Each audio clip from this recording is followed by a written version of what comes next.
Hey guys, welcome back to the channel Literacy with DJ here, and today I'm going to be doing a video all about the elements of poetry. Now, before we get into this video guys, make sure to like and subscribe if you enjoyed, and hit the notification bell so you never miss an episode. And without any further ado, let's jump right into it. Before we can look at the features, you must first know what is poetry. Or what poetry is, even. Poetry is something that most people recognize when they see it, even if they can't define the term precisely. A quote from Language of Literature. Poetry is the opposite of prose, which is like a novel or a report. It can be structured or unstructured, and is often lyrical in nature, a bit like a song. It's a highly artistic expression, and many people use it to express their emotions. Now, the first type of feature of a poem we're going to be looking at today are called sound devices.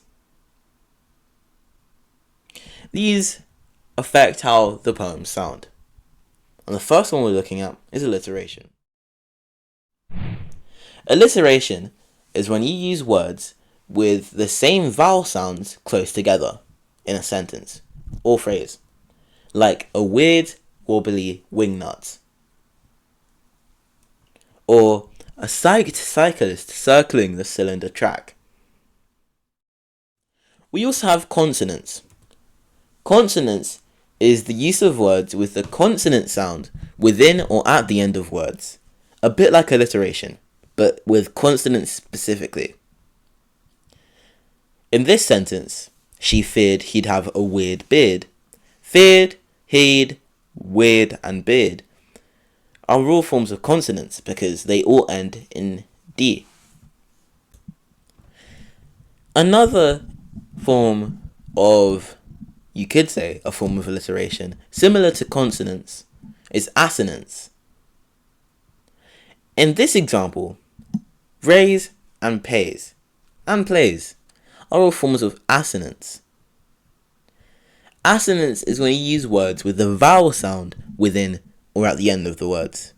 So it's like consonants, but vowel specific. So A, E, I, O, U, and in this case Y. In this example, the loudest mouth of the South, the OU sound is the sound that's used in assonance. In rhyme, you use the same sound at the end of each line of a poem.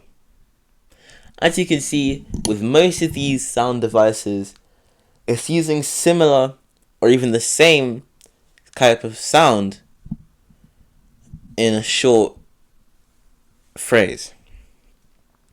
For rhyme, it's if only you could see what it's like to be me.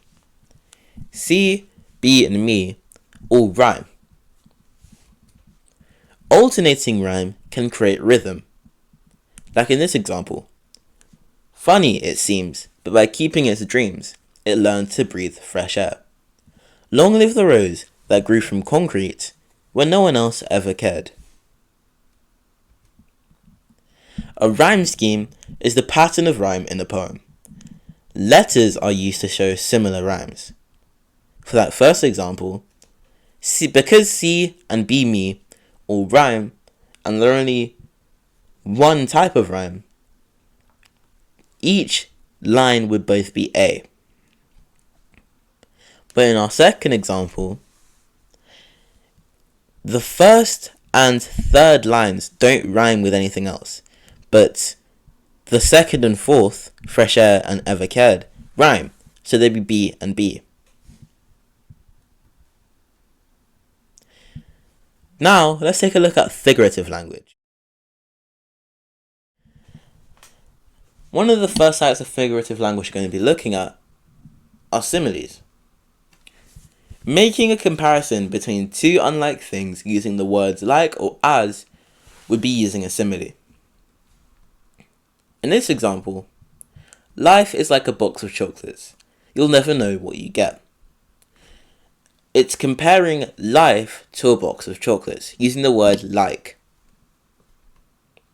Similes often exemplify themselves, and these comparisons help us visualize the thing the speaker wants us to see.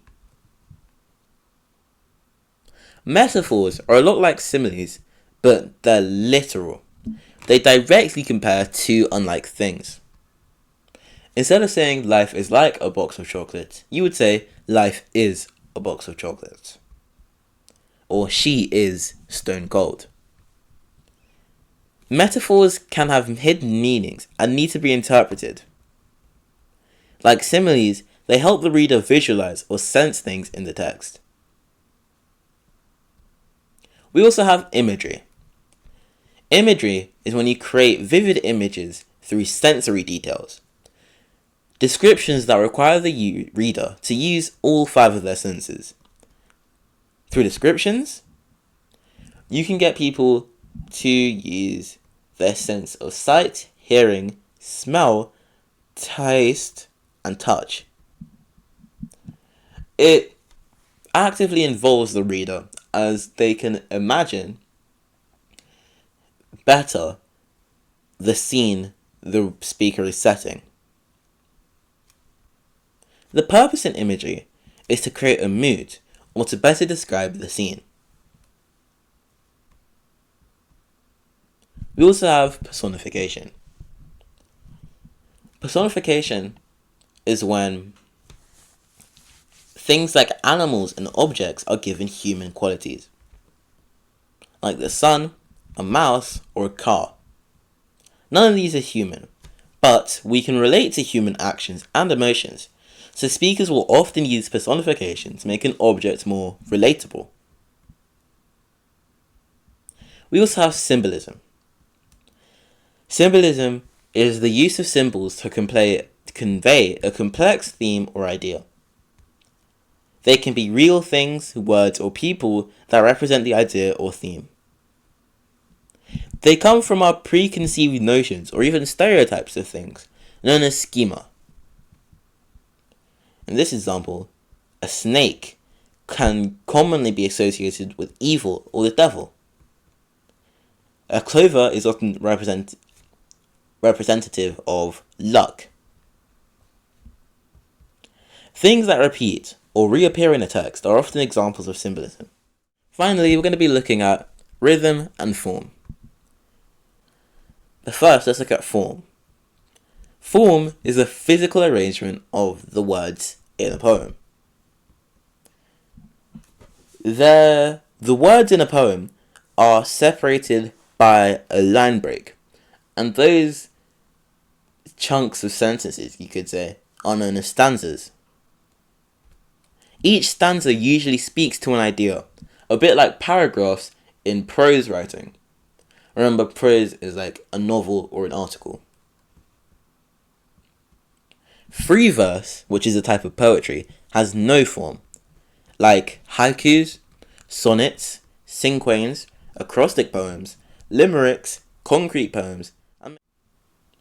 Rhythm is the pattern or beat of stressed and unstressed syllables in a line of poetry. A rhythm that's repeated consistently throughout a poem is called a meter. And meter is used to highlight the musical quality of poetry. Thanks for watching this quick video all about poetry, guys. I hope you learned something today. Make sure to like and subscribe if you enjoyed, and hit the notification bell so you never miss an episode.